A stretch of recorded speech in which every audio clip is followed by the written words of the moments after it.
And we are live. Hello, everyone. Good morning, good afternoon, or good evening, just depending on where you're joining us today. My name is Chanelle Aponte Pearson. My pronouns are she, her, they, and them. I'm calling in from the dispossessed lands of the Munsee Lenape tribes, specifically here in Bronx County. I am a light-skinned Black and Puerto Rican person wearing a red scarf, gray shirt, black glasses, and silver hoop earrings.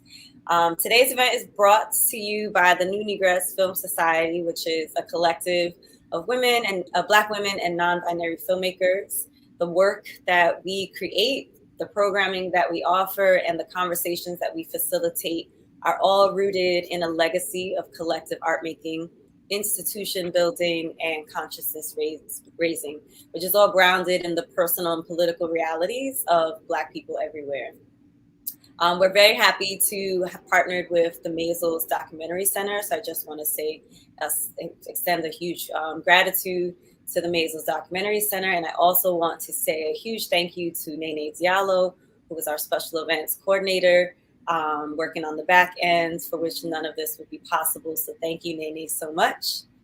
And just to give you a little bit, for those who are joining us for the first time, the Collective Conversation series is our way of highlighting and amplifying scholars and filmmakers who are currently engaging in communal forms of filmmaking or who are envisioning communal forms of filmmaking. And so we recognize collectivity as a political act, and we hope to learn, grow, and reimagine a new world together. So please keep following us on social media, and we'll continue to keep you posted on what we're doing. So today we are very happy to have Brett Story join us.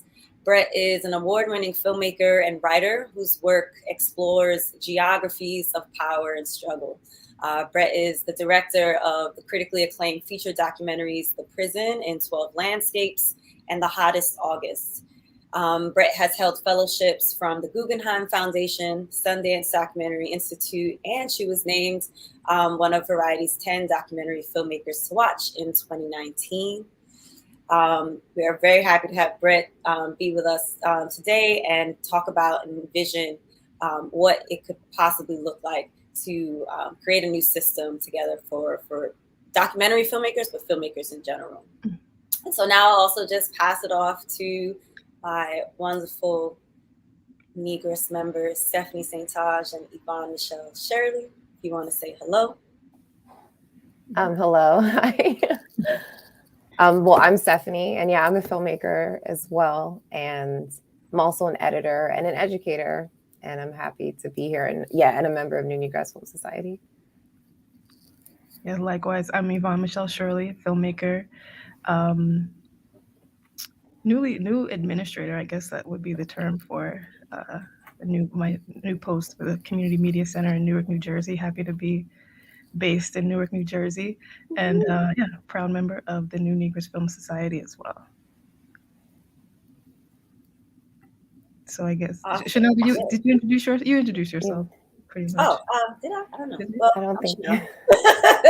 I've been creating experimental narrative and documentary work as a producer director for over a decade, and I'm just very interested in recognizing, I guess, the storytelling abilities of all folks, and I'm really amplifying those stories in my work. So very happy to be here, be part of the collective, be part of this conversation, and yeah, that's me. Beautiful. So should we have Nene bring us the first question, or? Okay. How do you think about collectivity? Brett, do you want to start us off with that? Sure, and I'll just also say hello to everybody, and And my pronouns are she and her, and I'm calling in from Toronto, which is the traditional territory of many nations, including the Mississaugas of the Credit, the Anishinaabe, the Chippewa, the Haudenosaunee, and the Wendat peoples. And I'm just really happy to be in conversation. I've been an admirer of the new Negress Film Society and all of you filmmakers for a long time, and this couldn't be more important, this conversation, this whole series, to think through what alternative ways of organizing ourselves as creators might be. And this is a great question, because I feel like I always just the word collectivity already does this work where I'm like, yeah, great, collectivity, it's a good thing. And then to actually think about what it means is actually really useful. It was useful for me to think about for a few minutes, because I realized that I actually think about it on a few different levels. Like on the one hand, I think about collectivity in terms of building power, like a kind of activist orientation to collectivity. Like, how do we deal with the fact that power and resources and wealth is held by the few, and the majority of people are dispossessed, and collectivity becomes this way of thinking about taking power back and organizing collectivity for the people, for ordinary people again. But I also think about collectivity in terms of like a more like almost existential refusal of aloneness, right? Like for me, there's just this way in which like being told constantly by every, societal structure that we should think of ourselves and act as individuals always, is itself just this form of, it's lonely, it's violent, and it like diminishes so much capacity, right? So to think about collectivity as a refusal of that aloneness, a refusal of this very category of the individual, I find really, I think is really important, because it's also like that category organizes everything that I already hate about, even just like to take the film landscape as an example, like everything I dislike about it: competition, the sort of like scarcity mentality, like resentment when you don't get a thing because someone else got a thing, like the myth of genius, all of these aspects of filmmaking that I think are quite ugly, that make me feel bad all the time, and that I don't think actually help produce interesting art. They're, on some level all predicated on the idea that we're just like solitary entrepreneurs. And so thinking about collectivity is just a way to be like, yeah, we're in relation to each other. I feel like for me, it's been really important. What about for you all? Yeah. That's a great answer. I mean, I think I connect a lot with many of the things that you said. For me, I think it's all those things you said, and I think it feels like a natural way to be, like the way that this industry just like forces individuality on you, and the celebrity culture and all of that just doesn't feel like it's natural. And being in the space, I mean, even filmmaking is such a collaborative medium, and the way that I have made films have always been very collaborative. I always just feel more comfortable when I'm with others building. And I think that's the case for a lot of people. I mean, filmmaking it kind of requires that.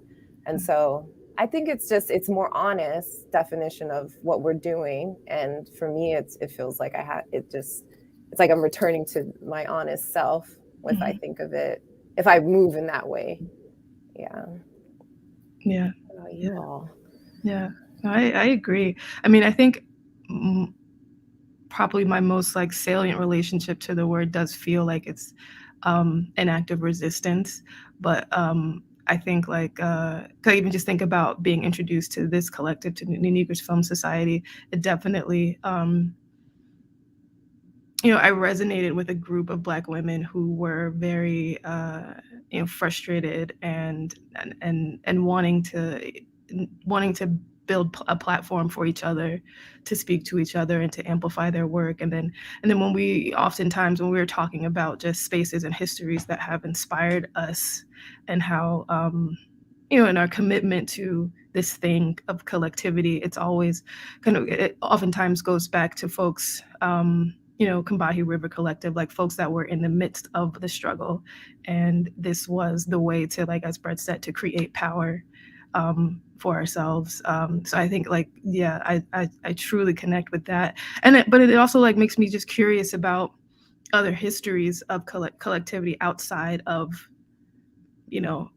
the oppression structure, which I'm sure exists. I think, like, that's kind of my our ongoing, like, learning as a space too. Like, probably one of the other reasons for a space for people to just talk about collectivity is just wanting to learn more about the histories, because it does feel, even though it does feel so much in conflict with the system, the kind of professional system that we find ourselves in, it certainly does feel, like Stephanie said, like a more honest, organic way of just being and relating to each other.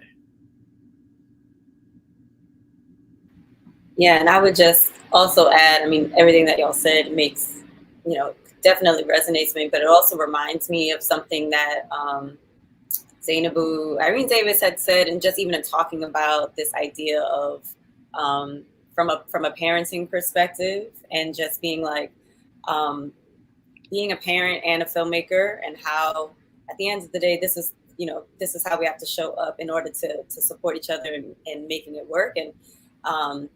And so this idea of family and taking care of family, whether it is, blood family, chosen family, this idea of leaning on and relying on your village to support you and to help you get or help you realize your dreams, I think is something that, again, it has already been something that we've been participating in. Lots of our communities have already been participating in. It's just a matter of, kind of what Brett was saying, like, how do we also align or realign this aspect of reclaiming our power and creating the work that we want to make, or realizing the dreams that we want to realize. There's just something about family for me, in addition to collectivity as a political act, but also, like, again, how we identify, how we build our families is also a political act too. So I guess for me, at least, it makes sense.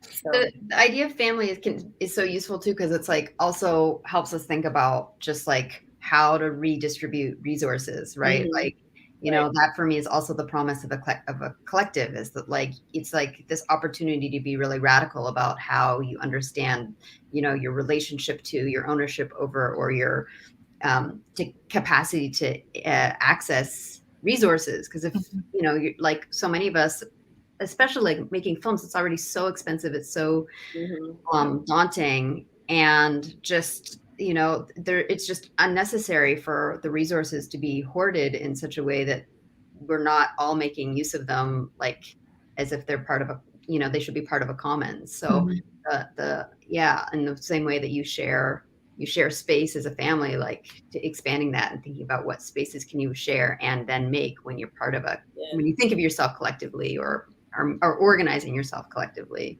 Mm-hmm. And it even pushes even having a better understanding, or a different understanding of what resources even is, I think is something else that when you are intentionally creating something collectively, it forces you to really see, for it not always to be about money, like, I just need more money. It's just like, well, no, like, what assets do we have access to already? And how can we take advantage of that? How can we, and then how can we share that, right?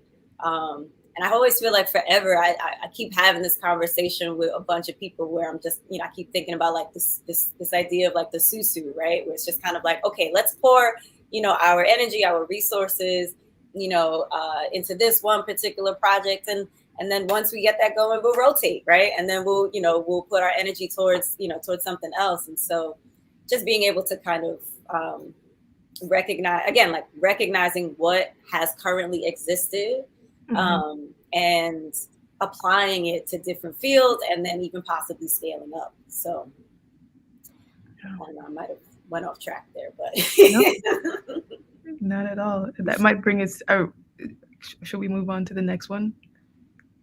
Mm. All. all.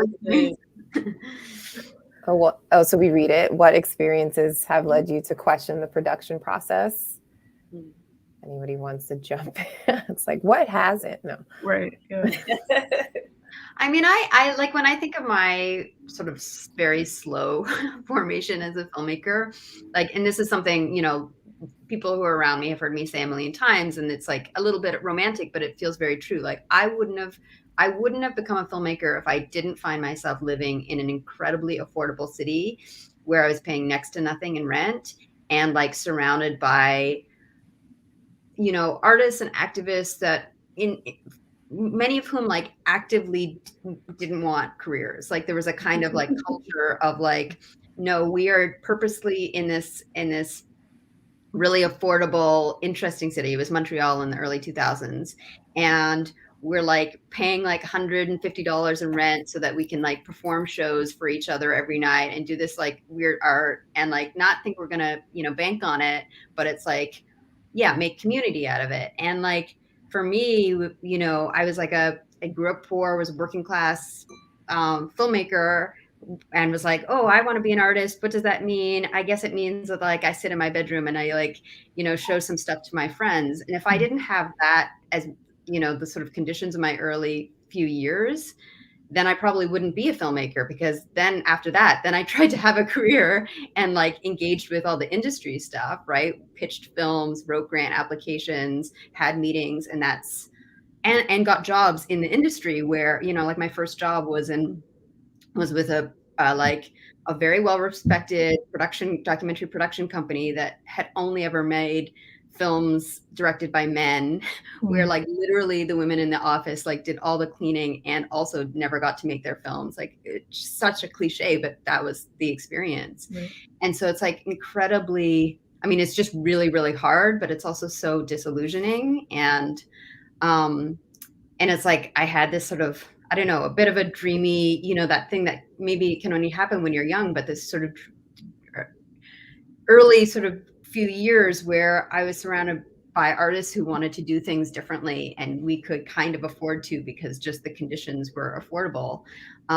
Because everything else about like encountering how the mainstream industry works is just is really depressing and more than depressing, like infuriating, like, you know, enraging, frustrating, and then hard. And then for me, like one of the things that's like a constant struggle is how to keep myself from internalizing all of that. And I don't think I've been totally successful. Like part of the desire to be part of a collective is just to, again, get out of this trap where you're like, oh, good, I got the thing. Oh, good. Oh, damn, someone else got the thing that I wanted to get, you know, because it's like a zero-sum game, and like everyone's in a scarcity mentality, and you're always in competition. There's never, no, you know, it's never possible for everybody to have, you know, to have the resources, let alone to share the resources or to like help each other out.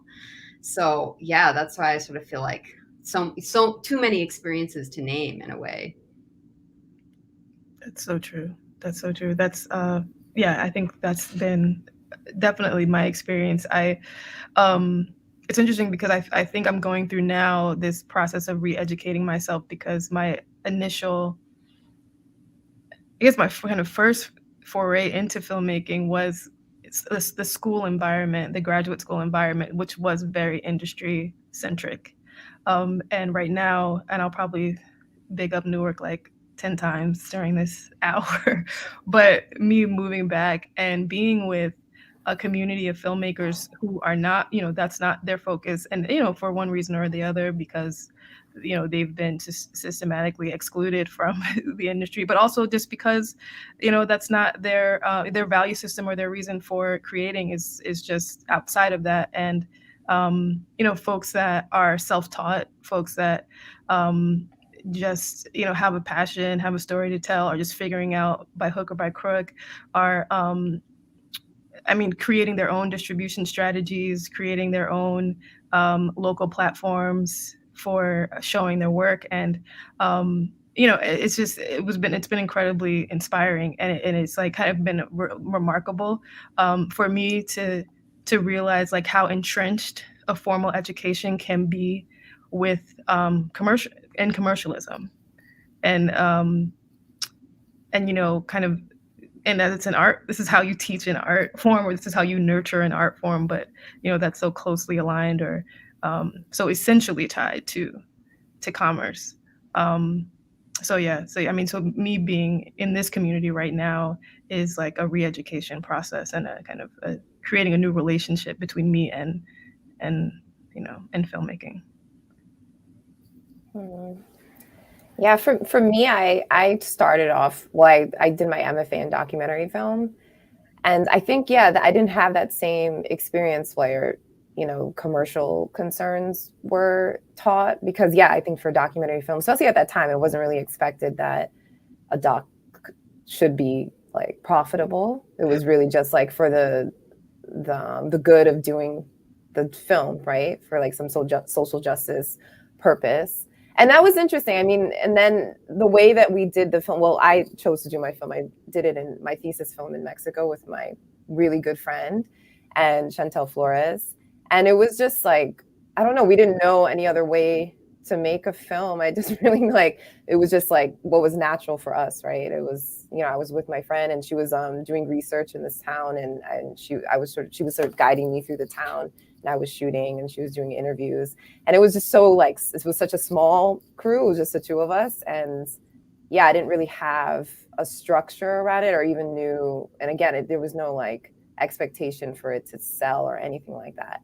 And so then when I left graduate school, and then I wanted to get into narrative, and that's when I started working on my narrative sets and learning more about the narrative process.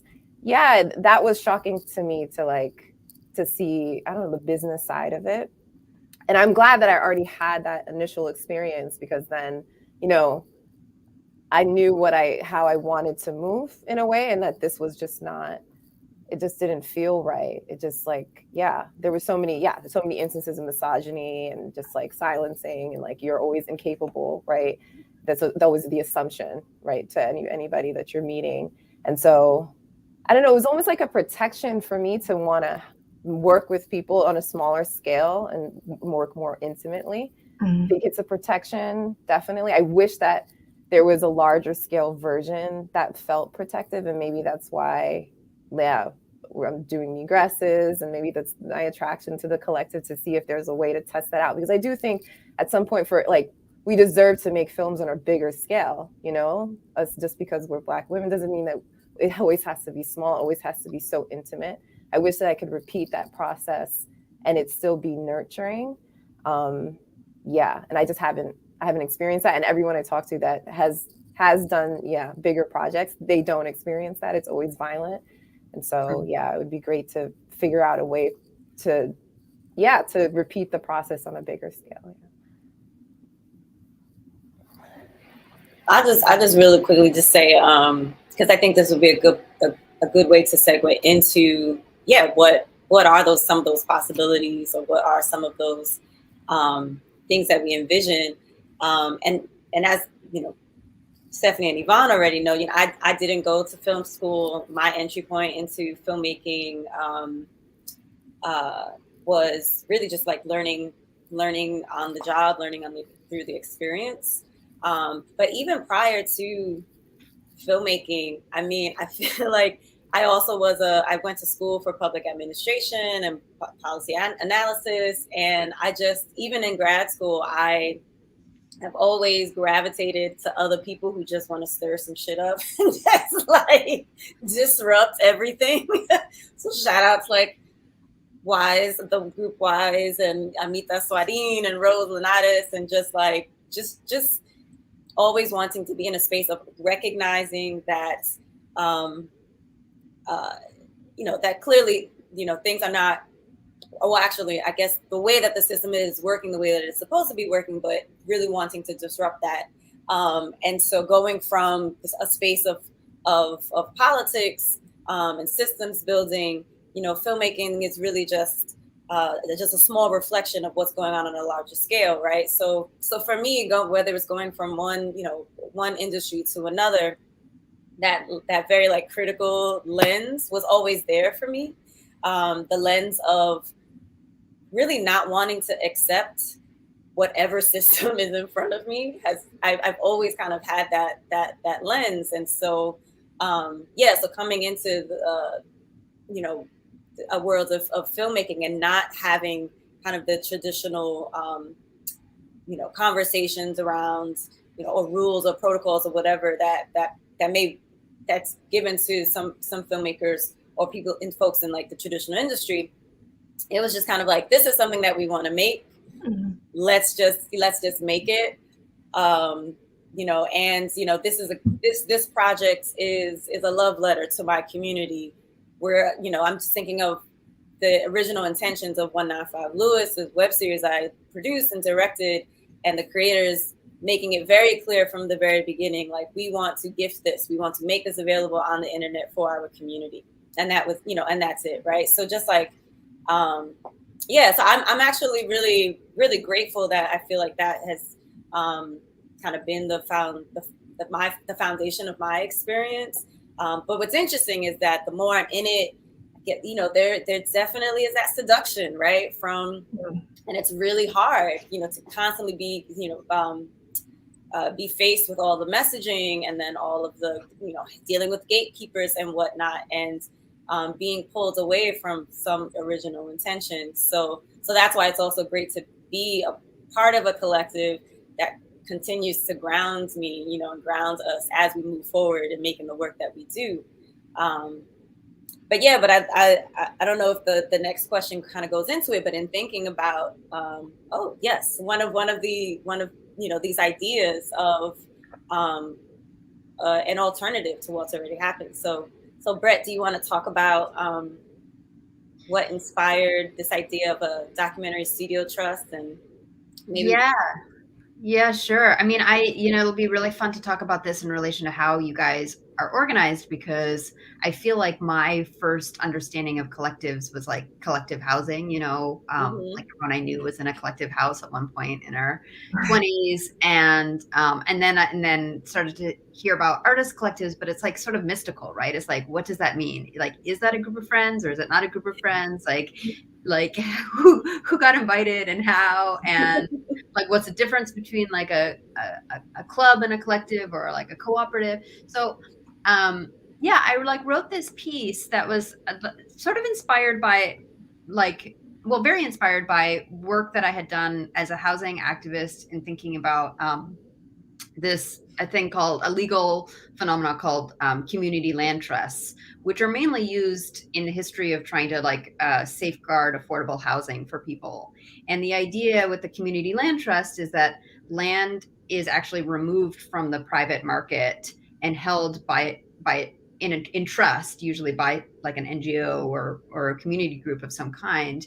And then people do stuff with that land. So some people build houses, some, it turns out that there's a long history of farmers using and forming collective community land trusts, especially actually African-American farmers in the American South. I think Georgia was one of the first states where this happened. But like, the interesting thing about it is, like, on the one hand, this way in which land is removed from the private market, so it's like not at the whim of the predations of the market, and then held for collective use. And so some of that collective use is governed by principles outside of just the particularities of who's using it at that given time. And then people can build wealth. So it's like, it's not just like affordable housing where it might be affordable for you, but you can't actually build any wealth or sort of build your own practice or resources out of it. It's like, if you're farming in a collective land trust, and you have like a bad season, you're not ruined. So I was thinking about like this idea and whether or not it might be relevant to my own world, which is documentary filmmaking, but any kind of filmmaking, precisely because it's like also very, capital intensive. And because, I mean, for me, the attraction is, like, on the one hand, it's basically, same idea as a collective, like resources are held in common for shared use. And I think resources could mean like a lot of different things. Like as you said, like it could be certainly the equipment, the space, like a studio, but like hopefully would mean more than that. Like our Our imaginations are a resource. Our time to babysit each other's children is a resource. Resources are just like the capacity that we have to make and share what we make with each other for collective good. But I think like what's attractive is this idea that that you can like the governance of this thing, this and I called it a documentary studio trust, be like these shared resources and collective ownership, but also there'd be a kind of governance structure that isn't dependent on the particular personalities of the people involved or would outlast. People would come and they go, but it might be a trust that's held for 100 years or 200 years and has sort of basic principles of racial justice or gender justice attached to it that can't just be changed depending on the egos or the infighting and whatever else might happen with just real human beings sharing a space. And that was sort of interesting to me to think about in relation to, like, I think the fear that some people have, and myself included, about the idea of collective, like as attractive as it is for all the reasons that we're describing. When I think about like what makes me nervous about it, it really is just like, it's the stuff that's scary about actual relationships, right? Like, okay, if I'm part of a shared project, what if what if the people have a fight, involved have a fight? What if, what do we do in the case of conflict? What do I want to be in collective with my friends? Is that, or my family, or does there need to be a kind of anonymity? And so there's just something scary about investing yourself in a collective project because you become necessarily interdependent on it, right? And so maybe we just need to embrace that. Like, again, I'd love to hear you guys talk about how you organize it, because I do think in myself, I'm just like, I just need to push myself to not retreat to the safe space, which is like being like alone in my bedroom making a thing, which then makes it really hard to scale up, like Stefani was talking about. But also the idea of like, maybe like with some of this governance structure that like has organized legally and in terms of like governance principles within the tradition of community land trusts, like maybe there might be something there that could be brought to the sort of effort of organizing, like organizing collective space and collective filmmaking in our realm. And a studio can mean anything. Like a studio could be an actual real estate property that's held in taken out of the market and held in common by everybody. But it can also just be an idea, right? Like a name under which work gets made. Yeah. So, it'd be. Do you guys want to talk a little bit about how you like the sort of, just the how of how you organize and how you come to be as a collective? Sure. Who wants to? Yeah. Well, okay. I'll give the history spiel. So yeah, we were founded by Kumi James in 2013. I think they now organized a screening with a bunch of Black women filmmakers, and the whole idea was to like assert their films, like to bring awareness, I guess, to the films that they were creating. And then I guess from there, she started the collective. And at the time, it was her, Jatavia, Nuatama, and Nev Naji. So yeah, I came in a couple years later, and it's interesting because I think I'm learning more now, like the last few years, about the political aspects of collectivity than when I first joined. Because I think what you were describing about our friends coming together and just like making work together, I think I definitely had that attitude in the beginning. It was just like, we were just supporting each other. And that's kind of how we function. Like we would screen together and we would, and then we would talk a lot, like vent a lot to each other about things we were going through outside of the collective. And I think in the last few years, like maybe like around the time when we did our first conference in 2019 is when it's like become more of a dream to solidify it and to be more political about it, to be more intentional about what this space could be. Am I missing anything? No, I mean, I think that pretty much that covers the history. And I think one thing, and it seemed like an organic evolution, because at some point, as you're venting to each other, you're venting to a group of supremely talented, capable people, and kind of then the question becomes, well, can we be for each other these things that we're needing, that we're wanting, and it's difficult. I mean, I think it's difficult for it. It's in a number of ways. I just think filmmaking in general can be such a it is such a heavy lift. And when we had a really great experience with I guess someone who kind of considers herself a psychologist for collectives. Shout out to Jess Gars, she's wonderful. But she was saying it's very hard to have a certain value system that is in contrast with the overall system that you're in. And so how do we operate within that? And I think that's, for me, that feels like kind of something that we're constantly up against right now, both from like a structural standpoint and from a personal standpoint. I think we've had members. You see, it is a space where members have come and been critical parts of building the foundation and creating the space. But and then the work. We're all filmmakers, so then progressing the work is a real concern, and it can be difficult to sustain a space to kind of work and contribute to a space like this, and also progress your work within a frame, within a system that still needs you to to play it a certain way, to do certain work, to get these things made. I think a dream would be, of course, for all of these entities is sustainability. How can we create some sort of autonomy from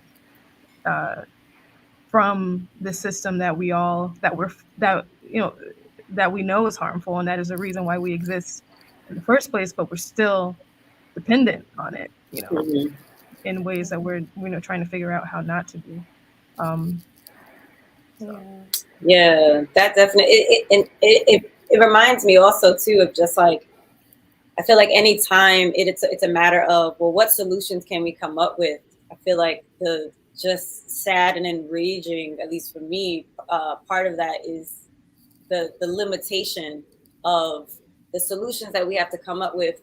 What solutions can we come up with within the current the current context, which is, at the end of the day, we live in the capitalist, imperialist, all the things, right? And so so how do we, what structures, what entities can we create with considering that context and within this particular system, and then with that, how can we best be sustainable? How can we best take care of ourselves and our hearts and our minds, and all of that? It's just incredibly difficult, but but that's why we, and even our collective, we've gone through these periods where we're literally trying to figure out, well, what legal entity makes the best sense, for us to do the work that we want to do, considering that, like we're dealing with capitalism on a day-to-day basis, right? So is it creating a nonprofit and having a whole board? But then there's a whole nonprofit industrial complex, and then it's maybe we just need to, sometimes I also hear, really getting a better understanding of just like capitalist tools, and and trying to leverage that in a way that best works for us or for others. And it's just constantly trying to find those levers, find those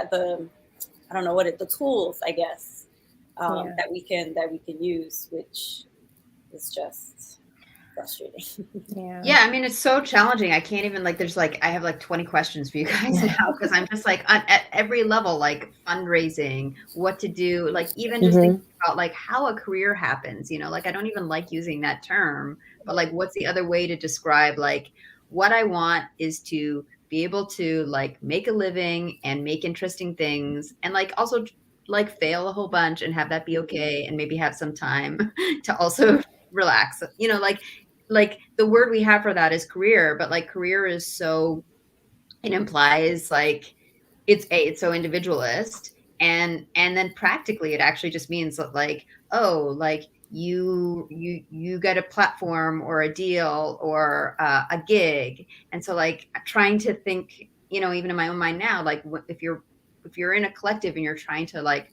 radically reject and contest that model because we know how predatory it is and how it doesn't serve, you know, it serves only to like further marginalize people who are already dispossessed on all sorts of levels.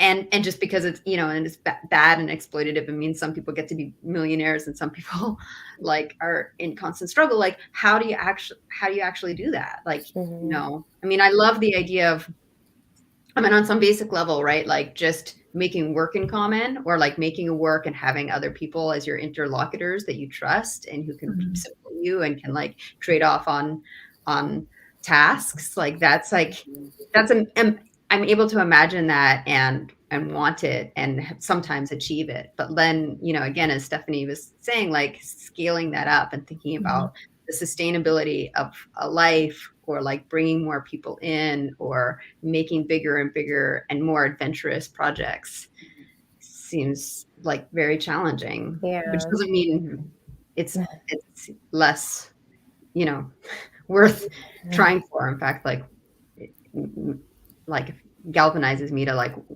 want to dig in and try even harder. But like I have to be honest about how hard it is. Yeah.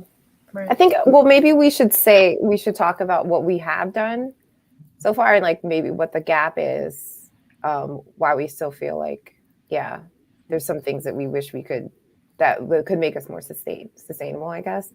But what we have done, like the first few years of Negresses was, again, like screening together, which seems like, I don't want to minimize that, because it was great in terms of bringing visibility to all of our work. If we just like gathered it all together, we went to like pretty prestigious institutions with our program, and it was like kind of like a power in numbers thing. So that was great. And yeah, the work, even though it wasn't necessarily created in the space, it was still communicating with each other, I think, because of, yeah, we're similar interests. We're all Black women. We're all like are coming from a similar perspective in terms of even our perspective on storytelling, just like who we favor, our politic or whatever, or what have you. Like that's sort of the thread that brings us all to the collective. And that's who we've asked to join the collective, of people who have a similar politic and similar worldview, and also artistic practice. And so that was great. And it brought some money into the space, you know, because yeah, every time we would screen, we'd get a screening fee. But then we did the conference, and the conference was like a much bigger public facing event that we curated, and we created like from like we conceptualized, you know, from the beginning. And I think that's what brought us, well, yeah, that's definitely what brought us grants. And so we are funded right now by Ford Foundation, and we were at one point funded by CineReach, and who am I missing anyone? We've got, you know, Warner Media, POV, Black Public Media. Yeah, those are for the conference. And so, but it's interesting because like the funding we got from Ford, it's more money than we could have imagined, like bringing into the space, but it's still like not enough to pay ourselves a salary. For instance, it's enough to we have an operations manager position to handle our admin and our legal things. And then like, it's funny because the money brings more things that we have to pay for, like taxes, and we have a bank account and accountant and all that stuff. But so that pays for that, and also to continue doing the conference. But we really, really want to find a way to fund ourselves, a salary for ourselves, so that we don't have to like, you know, do our side jobs, and we can focus more on Negresses. And it just seems to be a gap with that. Yeah. I mean, that was one thing about Brett's provocation, just like what the specific ask should be. Like if we're in this system where we are wanting something of these funders, what the ask should be. And I think like it's interesting because I think, as much as a funder might invite you to give your vision of the future, I don't know if they're necessarily really ready to align with some of the things, the folks that people on the ground are imagining and know are the needs. I think, and that's one thing that we, once we started having an event and were able to secure resources around having an event, we were thinking, oh, this is great. Like this can somehow translate to our work because we also want to make work together. But that seems to be not how it is. It's very, if programming is one thing, but to give a certain type of filmmaker, a certain type of entity, the project grants is a whole nother thing. And it's like it seems to be a very difficult thing within the system for these things to merge. So, I mean, that's kind of our experience so far. Yeah. Which I think is why we've been hesitant about becoming a nonprofit, because we're like, we don't want to be an arts organization that's just like a support organization, because we are still filmmakers. We want to make our own films, and we don't want to have to choose between making our work and being like, a service organization that does public programming or re-granting or what have you. No shade to that. It's just that's just what we're artists. We just didn't. We came together to support each other making films. But it feels like with getting the grants that we're being, I don't know if it's true. I guess it is true. Yeah, we're being pressured more to be a service organization rather than to be the filmmakers that we want to continue being. And it sucks because we don't want the collective to be in conflict with our work. The collective is supposed to support the work. And so, that's the obstacle. It's amazing how hard it is for funders, or maybe just the funding structure. I won't say like funders, but like the funding structure just like can't deal with collective voice in any way. And like, I'm sure we could like, riff on like why that is, but it's such a, and like collective, like voice doesn't have to mean like everybody made this and they're all the authors of this. It can be something more like, it was this person's idea and then this person like did this on it, or like they're just, again, that sort of way that we've been describing around like how to like activate the resources that we already have, that we already have and are for each other in order to build and make things better. Like I think of my own, again, like my own trajectory as a filmmaker, like many of you, I'm self-taught, and that just means like I'm constantly frustrated because like I'm just like I'm still learning how to be a filmmaker, and like I could really learn how to be a better filmmaker if I could like learn from other people more. And there's just like that's not encouraged, like I never get to work on other people's projects. And then again, like the way this sort of current system is, like I don't even have time, like, because, I think there's a question that's going to come up about how like everything's funded. But like, I've always had to work like many filmmakers. I currently have a full-time job, which means that like my full-time filmmaking job is like a second full-time job, plus like have, taking care of a kid. So it's like the time to do things like support each other, but also learn from each other and have the work be bolder. Like that's the other part of this, right? Is like what work gets produced, and like in a sort of like collective situation of collective organization. Like my dream for that is that there'd be lots of failure, because that's really exciting, like that's what I want, is to like the space and time to like try things that fail without it like meaning my ruin or like proving all the haters right or something, right? Exactly.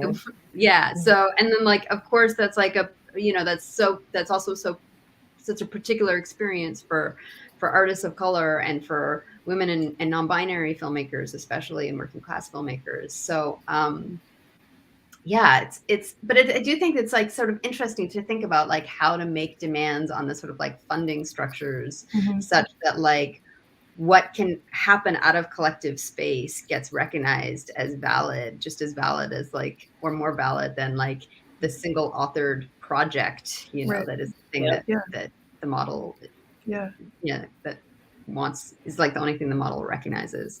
Yeah, yeah. And it does seem like it's just folks, I mean, just a system that's stuck in certain modes because, and I think we're doing working on a political education series, and we were speaking with an economist, Jessica Gordon-Nimbard, and she was, her specialty is co-ops and the history of co-ops, and she was talking about how there is a higher rate of failure amongst traditional businesses than traditional business structures than there are in co-ops. And so it just seems like, all the things that we're talking about that are risky in the collective modes and more communal modes, there's just as much risk in these other, there's just as much risk and failure going on, maybe even more in these other ways thinking it, these other ways of doing things. But it's like, how do we, I guess that's another goal of series like this and just some of the programming that we do and who we are, just to attempt to amplify this culture that exists. There's histories around it, and that in fact works better than some of these other ways of operating. I'm still like amazed, like mind blown by all of these, basically saying that like co-ops, it's like a multi-billion-dollar industry, and how, or not like industry, but the number of cooperatives, whether they're worker cooperatives or housing cooperatives or whatnot, actually, I guess, create millions and millions of dollars. And some of the bigger companies that we don't even never think. I think it's like, what is it, Ace Hardware, and like what was it, the cranberry juice? Ocean Spray, was it Ocean Spray? Yeah. Land O'Lakes butter. There's a co-op, yeah. Co-op. Yeah, right. So like, but the fact that nobody really knows that, or it also makes me think about my experience in looking at some of these like free resources from like the Small Business Association here in New York, and the type of information that they're giving emerging, like not emerging, but like entrepreneurs who want to have better understanding of how to run their business. We get to know about the LLCs and the corporations, but I took all these workshops, all these courses, and never talked about, never learned about cooperatives being a viable option, and really getting a better understanding of like how can I form a cooperative, what are the resources that are available for cooperatives. Like that information just did not exist, but I knew about all these other types of legal and legal entities in order for me to run my business. But then that also reminds me of Dr. Gordon-Nimbard saying that just in the same way that there is a legacy of creating these cooperatives and running these cooperatives, there's also a whole long legacy of suppressing that information, right? And suppressing the efforts of cooperative living, cooperative working, and all of that. So that's also something that that we're up against, right? So in addition to just like making the projects that we want to make, at least for me, there's also this responsibility. It goes hand in hand. It's like, yes, I want to make art. I want to create the projects that I want to make, but I also feel this responsibility of kind of like organizing in the same way. Like I can't, it's extremely difficult for me to do one without the other. And it's just, it's just something that's part of our reality. So. And that's why it's so important, like just the very fact of you all doing it. Like I actually just think that like, getting into the nitty gritty of how things function is also really important, but like, I can't even express how influential New Negress has been in like my community of filmmakers just by existing, because it like, again, points to like, oh, this isn't just like, we don't have to just be nostalgic for a time in which like radical artists, like gave the finger to capitalism and tried to like organize themselves in a different way. Like this is happening now. There's Cousin Collective. There's you guys. There's people are doing it. And like, it's okay for figuring it out while we do it. Just by doing it, you're already telling other people, we can do it too, right? And that's actually is really huge. We just like need that like demonstration effect. Oh, thank you. Thanks for saying that. We appreciate that. Yeah. Yeah. I think that's, I mean, I think ultimately that's what we hope for. And while we're doing this series and why we're doing the series, and even for the conference, is just because even for us, like I was saying, I was just so ignorant even about what a collective is or what it could be or what a cooperative is or what have you. And I had to learn like from being in the space. And so if we can be somewhat of an example, even though it's hard, I still think it's completely worth it, because the alternative is, like Yvonne was saying, it's hard too. It's just as tough. And I mean, it's violent. I mean, it is straight violent. And so I think that sometimes, that's another obstacles maybe sort of we face, is that sometimes I think people expect it to be a utopia over here. like if you get into a collective, it's going to be all great and smoothed out, and we're not going to, the interpersonal stuff is going to, the competition, the competitiveness, and the egos. I mean, that always comes up. I think it's just important to work through it. And that's the point of collectivity and cooperation is you have to learn how to work through conflict. And kind of like you were saying, Brett, like a governance. And I think that's what we try and we're like constantly molding some sort of governance on how we operate, so that we learn how to go through conflict and still continue to do the work. Right. I mean, that was one. Stephanie, what was that podcast that you had us listen to, the Noam Chomsky conversation? But that was one of the things that kept coming up, that Chomsky was saying that, when this is to like horribly paraphrase, but that he was saying, like any more just form of organizing ourselves as a society is going to take talking to each other. Like, there are going to be problems, are going to be needs to sort things out. But yes, that's what needs to be done. And, discussions need to be had.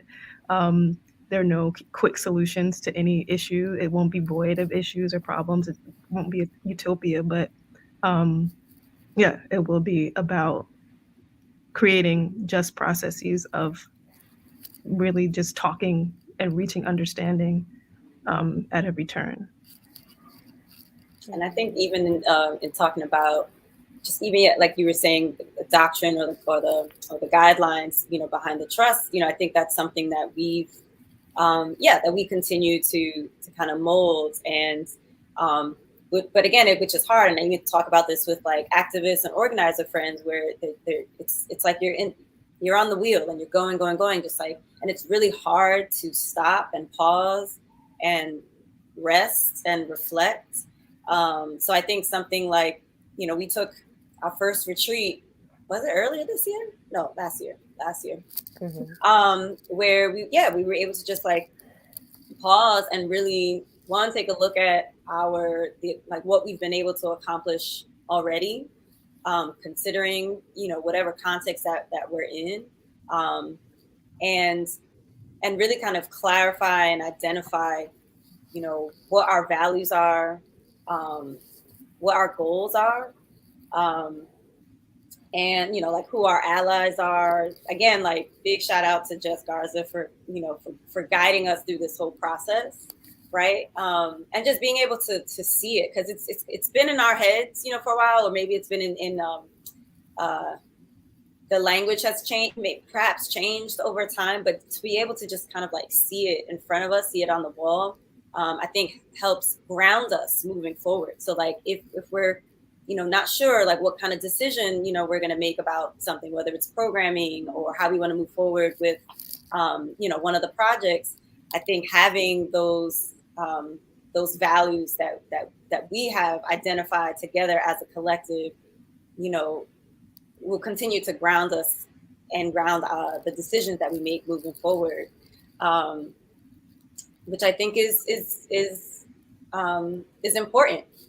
but also again, really, it's hard. We have to be really intentional to like make that time, really carve out some time to sit and do that when there's so many things that we need to get done. Right. Should we fast forward to the last question? Yeah. What's your vision? It's a big question. I know. I was gonna say because we'll get through it so quickly. I mean, just like on the note of where we left off, like I actually think, I mean, obviously there's so many things like, no, like no hunger, no threats to survival, no racial violence, etc. But also just like to sort of like be almost like humble about it. Like I actually think like when you guys describe like the work that's to be done and the need to just do the work and to have those dialogues, it's like if we weren't also exhausted all the time, and it's like it's the the rat race of the capitalist model that's making us tired all the time. Like I just think that's also like when I think about people talking about like making challenging work and why audiences don't want to see challenging work, I'm just like, no, audiences totally do, but you know what? They're exhausted. And I know that? I'm exhausted too. So like we just all need like freedom from worry about our bodily integrities and some time. And that's time, like if we had that kind of time and capacity to work with each other and to cooperate and are not incentivized to make work that's predicated on exploiting others or disappointing others. I mean, those are the sort of two poles of like what, so much of what plagues the documentary world, for example. Like think about what we could make, right? Just like radical, exciting, the work that we need to, to encounter, the work that I feel like I need to encounter in order to even feel alive. The thing that I go to art for, there's a reason that I'm not finding it as much as I would like. And I think it's because there's just that we're also just disincentivized from the kinds of sharing of our capacity with each other and supporting each other that is necessary to make kind of brave and wild work. Yeah. So that's part of what my vision for a new world is. That's great. Yeah, I love that you're so compassionate about the audience. I love that. Yeah, it's true. Anybody else want it?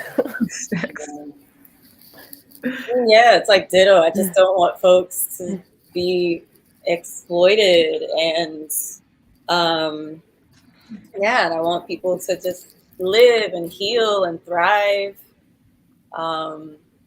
It's so silly, but I'm like, it's true. I saw like there was like a meme, and someone was just like, so when humans were first created, instead of just like chilling on a hill eating fruit, y'all wanted to like build cities and go to war, like pay taxes. It's like that's what you wanted to do. Cool, So I don't know. I take a very like silly, like simple way of looking at it. I just want folks to just live their best lives, really. And so any and all systems that prevent that, I want to go away. It's pretty big, but that's all I got right now. Yeah, I feel that. I think I agree with definitely both of what you're saying. I feel that I feel so tired all the time too and overworked, and it would be really nice to just be able to take some space to figure things out. And I think that we just don't, and that's kind of like how the system gets to continue, right? It's like you don't have time to build as much as you want. But so if there was a world that, like Chanelle was saying, people can just be themselves and take that time and space, that would be great. And also kind of like I was saying earlier, just like I honestly think collectivity, communal living it's just what's natural for human beings, and so a world that's more structured around that encourages, communal living, and sharing resources. Definitely. I would love to live in that world. And I think it exists in certain spaces and to a certain extent, but obviously it's very hard to fully commit to that lifestyle in our current system. But yeah. I think like Ramala was mentioning that in her Third Horizon talk about like the Rastas, like the like that's her vision for a new world. I always think about when she described it. I'm like, yeah, that's what You're like, that's everyone raises the kids and everyone feeds each other, and then you make music, and it just seems so. That's how we should be. Yeah.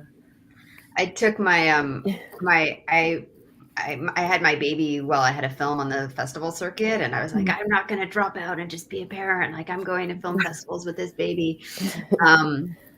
But one of the best was like, we went to a film festival in Kosovo when she was 3 months old, and we'd go to restaurants at night, and like while we're eating with our 3-month-old baby, like other people at nearby tables would come over and be like, let me hold your baby so you can eat your meal. And that never happened to me anywhere. And it was beautiful. Like it was like so nice to like not have to try and eat while holding my kid. And also just like, that's the way it should be. It's like, like that's, but that's spreading, like not just redistributing the work, but redistributing the joy. Exactly. Definitely. Well, so good to be in conversation with you all. I'm really so just excited to be invited to be part of this, and I've loved the whole series. And they're all available, right? You people can watch all of them. Yeah. They're all on our YouTube channel. Thank you, Brett, so much. We were inspired by your writing, and I was certainly inspired by your work. It was an honor. Well, and maybe we can keep talking about putting some of this in practice too. Absolutely. For sure. I think we had a question in there, but we ran out of time. We had a question in there about that, but we should definitely do that offline for sure. Well, Yvonne, you didn't get to say your vision. Oh, you're not off the hook.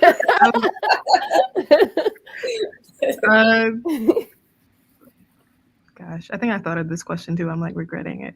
It's such a difficult question, but I would say I want people. My hope is that we all can maintain like deeper connections with our imagination, and I think we would all be better off. There would be so many changes in the ways that we approach things if we all, just were liberated in that sense and didn't lose that connection so early on.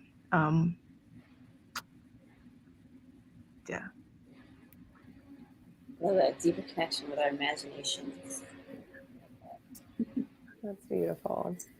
Awesome. Well, thank you again, Brett. For those watching, follow us. We'll continue to keep you posted on what we're doing, and I don't know what to say. Amazing. That's all. Thank you. Good night, everyone. Thank you. Good night. Take care.